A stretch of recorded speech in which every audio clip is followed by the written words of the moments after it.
What happened? I don't know about computers, Grant said, shaking his head. But Tim was already sliding into the seat. He touched the screen rapidly. On the video monitors, he could see the boat moving closer to Punta Arenas. It was now only about 200 yards from the dock. On the other monitor, he saw the lodge, with the raptors hanging down from the ceiling. Do something, Timmy, Lex said. What does that mean? Tim said. That happened before. It means auxiliary power is low. You have to turn on main power. I do? What are you doing now? Grant said. The whole screen was starting to flash.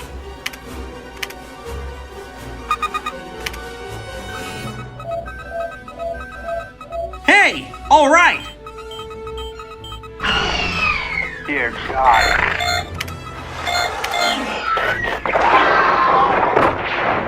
What did you do? But almost immediately the image came back, and they could see that the raptors were caught between the bars, writhing and screaming in the hot cascade of sparks while Muldoon and the others cheered, their voices tiny over the radio. That's it, Grant said, clapping Tim on the back. That's it! You did it! What about the ship?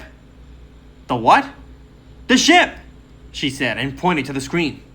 On the monitor, the buildings beyond the bow of the ship were much larger and moving to the right as the ship turned left, preparing to dock. He saw crewmen headed out to the bow, preparing to tie up. Tim scrambled back to his seat and stared at the startup screen. Maybe the ship was one of the waiting calls, Lex said. Maybe that way you can get the phone number.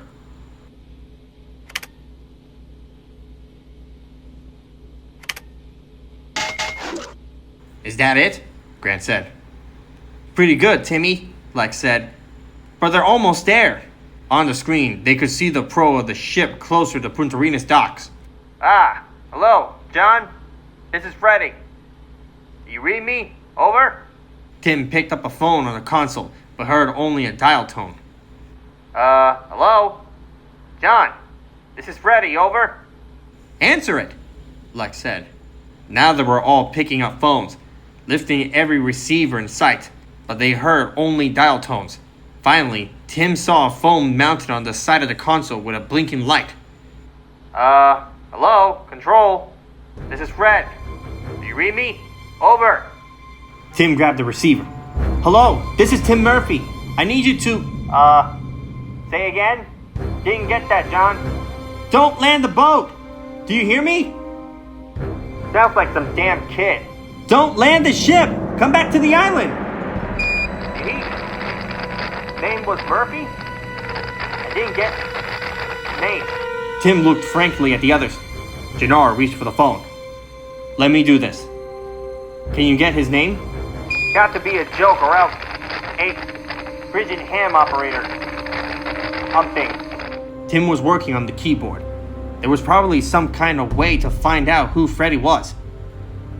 Can you hear me? Gennaro said into the phone. If you can hear me, answer me now. Over.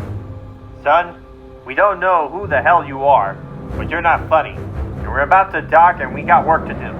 Now identify yourself properly or get off this channel. Tim watched as the screen printed out. Farrell.